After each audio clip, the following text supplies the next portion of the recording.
Good evening, everyone. Good evening. And welcome to another evening of Explore the Tanya.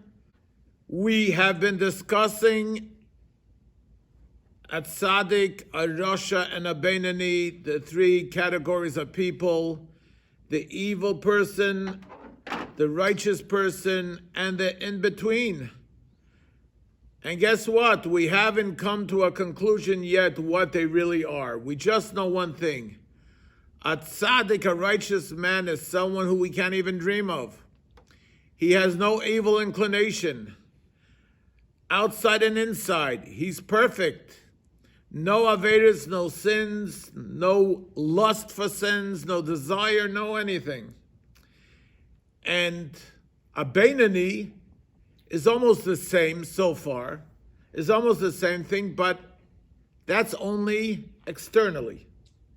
Internally, there is a difference. The tzaddik has no evil inclination, where the beinoni still has some bad in him, but he still overcomes it. That's the difference between a tzaddik and a beinoni. Today we're going to speak about the story of two souls. Story of two souls. And I'll explain to you before we start. I'd like to explain what I meant, and I would like to give a small introduction to the story of the two souls. How many of us, we leave the synagogue at times, or we leave a good sermon or a good Tanya class, whatever class it may be, and we leave completely inspired? This inspiration is unbelievable. Tomorrow morning, that's it. New slate on life. I'm going to be a brand new person. Comes tomorrow morning, I'm not going to be that brand new. I decided, I'll wait another day or two, or at least to the next class or till the next inspiration. Or I listen to the rabbi's sermon and I leave the synagogue all on a high. And that high lasts me exactly for 48 hours and then I change. Or it's after Yom Kippur. I have that high on Yom Kippur and wow. And from now on, I love the rabbi's sermons and the davening and it was great. And I'm going to make changes in my life, and the changes last for 3 or 4 days, and then they peter out. What does that exactly mean? Do I have a split personality? Am I bipolar? Is that what it means? They tell over such a story that it's after Yom Kippur services, and the rabbi went home, and he's in the middle of his break fast at home, back in the shtetl, and the city Ganiv, the city thief, comes knocking at his door. He knocks at his door, and he walks in carrying a sack of items. And the rabbi looks at him and says, Yossel, yeah, this guy was called Yossel the Ganiv. He was the city Ganiv, the city thief. Every shtetl used to have their plumbers, their milkmen. Every city also had a thief. And he was known for that. The rabbi asks Yossel the Ganiv, Yossel, what are you doing here? And what are you doing with a sack? He says, Rabbi, this Yom Kippur, I'm on such a high. I left shul on such a high. It's unbelievable. Rabbi, in this sack, let me show you what I have. You know Chaim Cohen? This belongs to him. You know Razel, your next door neighbor? This belongs to her. And he emptied out everything he stole in the last 6 months. Rabbi, I want to start a new slate. Rabbi says, Yossel, you're great. Yossel, you're a tzaddik. You're unbelievable. I'm so proud of you. Thank you, Rabbi. Thank you for everything. And he leaves. Rabbi sits down, and all of a sudden, Rabbi notices his watch is missing. He notices his watch is missing. He goes running after Yossel, and he says, Yossel, what is this? I thought you decided on a new slate, and you take my watch. He said, Rabbi, repenting is repenting, but business is business. So what does that make Yossel? What does that make Yossel? Is he a bad guy? Is he a good guy? What's going on here exactly? Says the Tanya, which we'll be learning, that a person has two souls. The Tanya, the author of the Tanya, is going to tell us that a person, every single Jew, whether he is the greatest rabbi or does the worst things, doesn't matter what level of observance or what level of spirituality he is at, every single Jew has two souls. One soul, the Tanya says, is called a nefesh habahamis. One soul is called an animalistic soul. So what exactly is an animalistic soul? And before we get to the animalistic soul, I'm going to cheat a little bit for everybody and tell you how the second chapter starts, even though we're not even close to that. The second chapter is going to start speaking about the second soul that a Jew has, which is called a nefesh elokis, a godly soul. So a person has an animalistic soul, a godly soul. What exactly is the difference? So let's look at an animal. Are cows bad? As long as you don't start up with them. They're big. You don't want to start up with a cow. But if are cows bad? No. Are goats bad? No. They're not bad. Not only are they not bad, they're kosher. You can eat them. A sheep, you can eat them. A shepsela, you can eat all of them. But the bottom line is, they're an animal. The bottom line, they're an animal. What exactly is an animal? The characteristic of an animal is it's only worried about itself. It's only worried about its own survival. How much grass is there? How much wheat is there?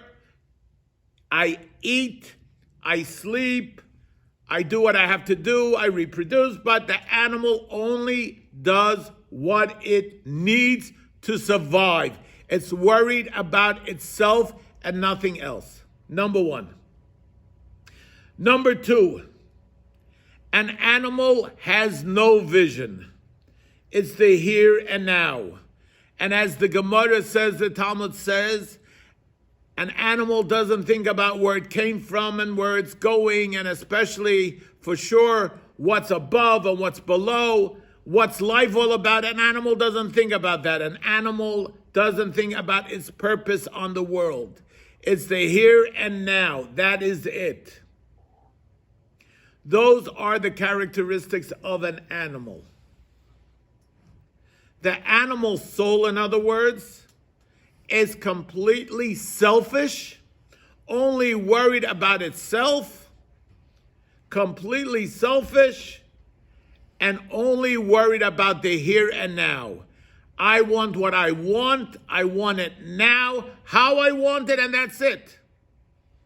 Don't care about anyone else. I have to survive, and that is my way of survival. And by the way, my dear friends, we're all made up of that. Believe it or not, we all have that inside of us.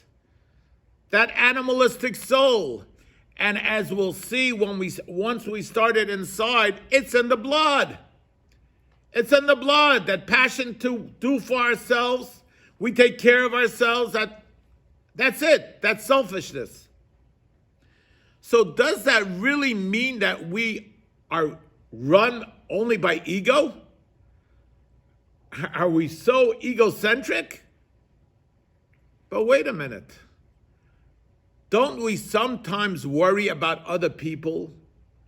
Don't we sometimes put other people before us? So that is where our nefesh elokis, our godly soul, kicks in. Says the Tanya, the author of the Tanya, opposite the animalistic soul, we have that godly soul. And what is a godly soul? Just like an animalistic soul is selfish, The godly soul is selfless. What does that mean, selfless? It's about making this world a better world. It's about making a dwelling place, as the Tanya will tell us, making a dwelling place for God and for godliness down here. The Tanya will tell us God does not want to remain up in heaven, so to speak. God doesn't want to remain with the angels. He has enough of the angels. God wants to live with us. They once asked the Kotzker Rebbe, where is God? Where is he? Where can I find him? The Kotzker Rebbe says, you want to find God? You want to know where God is? Anywhere that you let him in. That's where he is. And if we look in the mirror, says the Tanya, we'll see a piece of God in every single one of ourselves. We have that Pintele Yid, but it's more than a Pintele Yid. It's godliness. And the Tanya goes on and says as follows. And I want to start off with, let's go back to the book of Genesis. Let's go back to Chumash Bereshis. We have a story there with our matriarch, the second matriarch, Rebecca.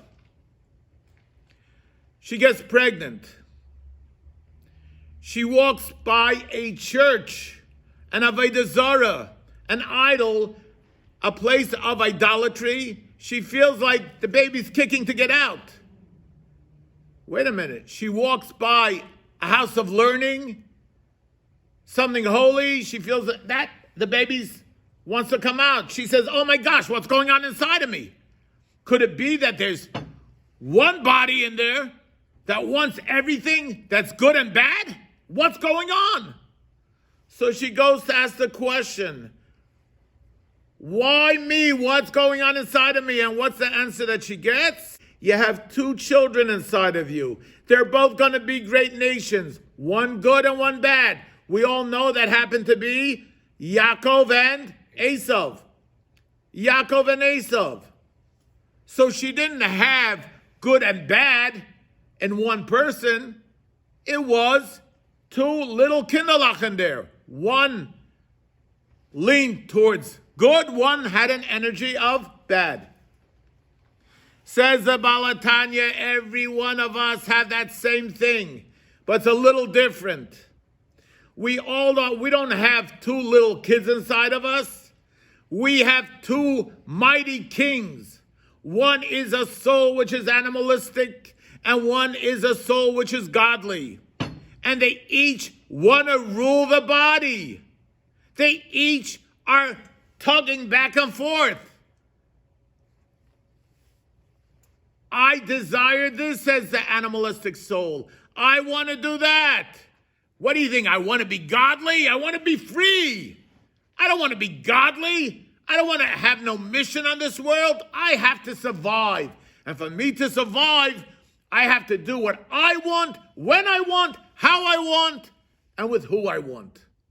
Says the godly soul, the Nefesh Elikis.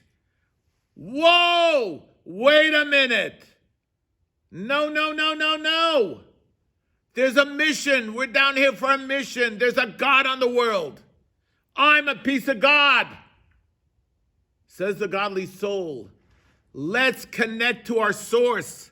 Let's connect to the one who is above. Let's connect to the one who put us here. Let's work together even. Says the animalistic soul. Dude, come on, man. We're in 2022. Who needs God?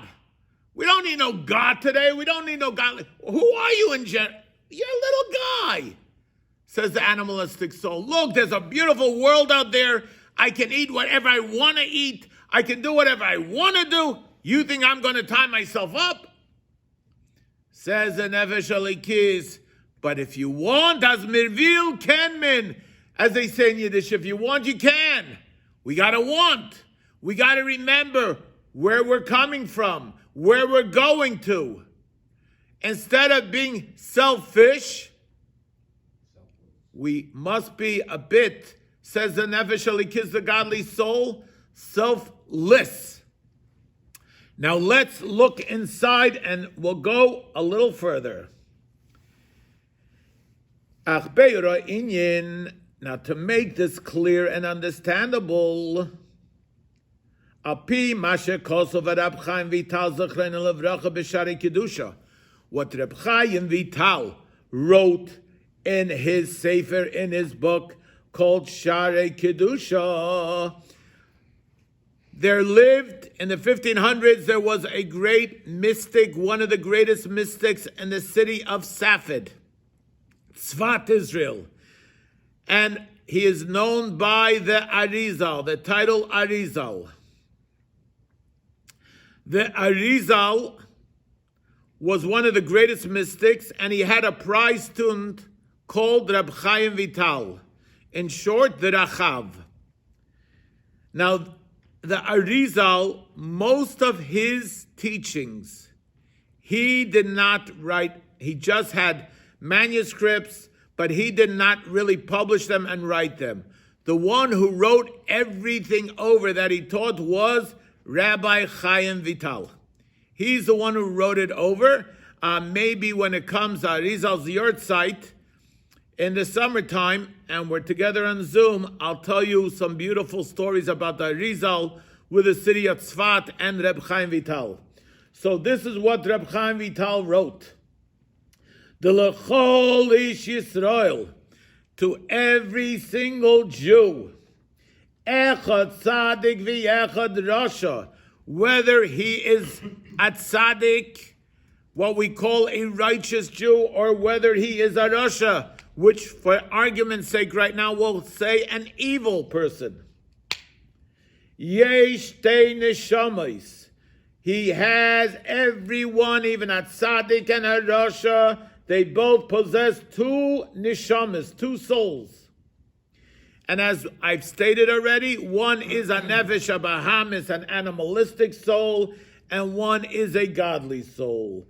Ukidechsiv, and like it says in the verse, Unishamais ani osisi, I had made, God says, souls in plural. And our rabbis learn out from this, it really should have said nishama, I made a soul. Our rabbis learn out the fact that it says souls in plural, that everyone has two souls. Shehein shtei nefashes, they are two souls.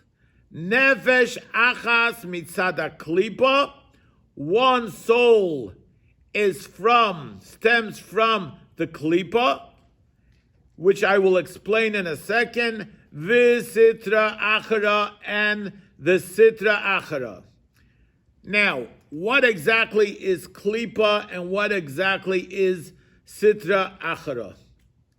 In Kabbalah, in Jewish mysticism, there's something called klipa. Klipa are bad energies. Once we get to the 6th and 7th chapter, I'll get more into exactly what klipa is. Klipa literally means a peel, a shell. There's a fruit and there's a shell. Now imagine, is the shell good or bad? Well, it protects the fruit, so it must be good. But what are we focusing on? Are we focusing on that juicy fruit, or are we focusing on that shell? Why is bad called klipa? Because it blinds us from the good. All our desires, all our lusts, they really blind us from the good, and that is klipa. Just like a shell, an orange peel, will blind you from the actual fruit. Same thing, klipa blinds us from good. It covers it up. Let's go into Kabbalah for a second. Let's go into a little journey into Kabbalah and see what it says about klipa. It compares this world, the world we live in, to klipa. Why? So the Zohar and Kabbalah, many of the Kabbalistic books, the mystics tell us, one of them is the Arizal. In Kisvei Arizal tells us that this world has so much godliness in it. But yet, all this godliness is covered up. And many times we get so wrapped up in worldly matters that we forget there is a main part to the world, which is God, that God runs the world. God, we are not in control. Only God is in control. We forget that. What does that mean? The world covers up godliness. Just like a shell, an orange peel, covers up the orange. And in that orange, wow, you have juice, you have sweetness. But you also have a peel outside. So say our mystics, where do we focus? Do we focus on the outside, which we call external? Or do we focus on the internal, the fruit? When it comes to our souls, do we focus on the external, to us? When it comes to us, are we focusing on the worldly matters, on all our desires and our lusts, which will last for that minute or 4 minutes or hour or whatever it may be? Or do we look at the broader picture, the sweetness of the world, the godliness of the world? That we call that Elokus. Elokus is divine energy. If we would only realize how much divine energy is in our world, we would be different people. Because not only is the divine energy in the world, says the Tanya, the divine energy is inside of us. Every single one of us. Whether it's a tzaddik or whether it's a rasha, it doesn't matter. Whether it's a male, whether it's a female, whether it's a child, whether it's a senior citizen, we all have a spark of that divine energy in it. And yet, it's covered up by the nefesh habahamis, by that animalistic soul, which is called klipa, the shell. Why? Because this animalistic soul, just like an animal, as we said, just like an animal, wants what it wants now. I have to survive. Part of my survival is enjoyment. Part of my survival is food. Part of my survival is work, whatever it may be. But if we're doing it just for the sake of work and go in and out, today I go to work, tomorrow I don't, and it becomes an end within itself, what is life all about? But if we look at our daily routine as a means to make this world a better place, where in Kabbalah and in Hasidic philosophy, in Hasidus we call it, to make this world adira le'elyonim batachtonim, a dwelling place for the one above down here. Wait a minute. That means anything and everything inside of it, no matter if it's a book, if it's a car, if it's a laptop, whatever it is, has in it good or bad and bad. We can use it for good or we could use it for bad. Bad means we use it for whatever is not for a holy purpose. Good is we use it for that divine energy. We use it to bring more divine energy into this world. In Kabbalah, in mysticism, Jewish mysticism, we refer to God as Or Ein Sof. Or Ein Sof, which means the infinite light. Our goal is to take everything materialistic, everything physical, to take our physicality and turn it into spirituality. That is our mission on this world. Each one of us in a different way. We have the same mission, but we have all different tools to do it with.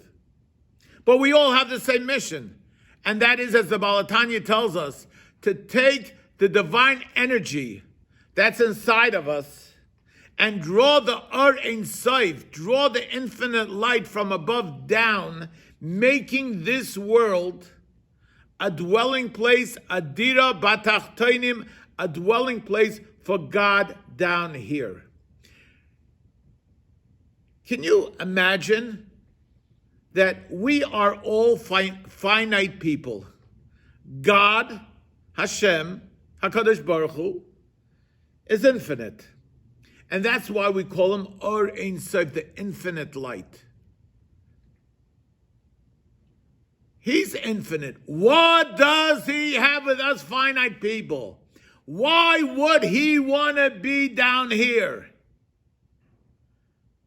Well, the reason is because, as the Tanya said, he put a piece of himself in every single one of us.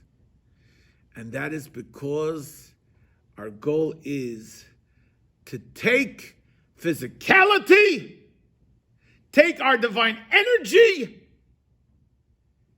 and make that physicality into spirituality. That means even if in front of us right now, I have this great cowboy steak. I don't think we're dealing with too many people here that wouldn't give anything for a good cowboy steak. Okay? Anyway, but if we have a good cowboy steak and we're eating it, we make a bracha, blessing on it. We're eating it like a bench. And we're eating it so we can have a little more strength to serve God. And afterwards we make the after blessing. Guess what? We took this piece of meat, physical meat, and made it spiritual. We have a cup of water. Have a coffee right here. And make a bracha shehakol niyeh b'dvaro. Guess what I just did? I took this liquid, which is materialistic. It is nothing. And I just turned it spiritual. I took physicality and turned it into spirituality. So, my dear friends, this is what the Tanya here is telling us. Yes, the world is full of klipa. Godliness is covered up, and it gets rough sometimes. But says the Tanya, every single Jew, I want to repeat this, I say it all the time. We're not only talking about a Jew who has a beard and a Jew who has payas, a Jew who wears a white shirt, a big yarmulke, a black yarmulke. We're talking about even Jews who don't wear a yarmulke. Every single Jew, whether they're observant or not, he has in himself, says the Tanya, not only a nefesh habahamis, not only that animalistic soul, but he also has in him, every single Jew, man and woman, has in themselves also a nefesh elikis, a godly soul. And it's a constant battle inside of us. Do we want to be more godly, or do we want to be more animalistic? Do we want to fulfill a mission and live what we call a meaningful life? Or do we want to live a life of just existing? And we'll continue in Mirz Hashem next week and find out what kind of life do we really want. So everyone have a good night. Thank you everyone for joining us again, and be well.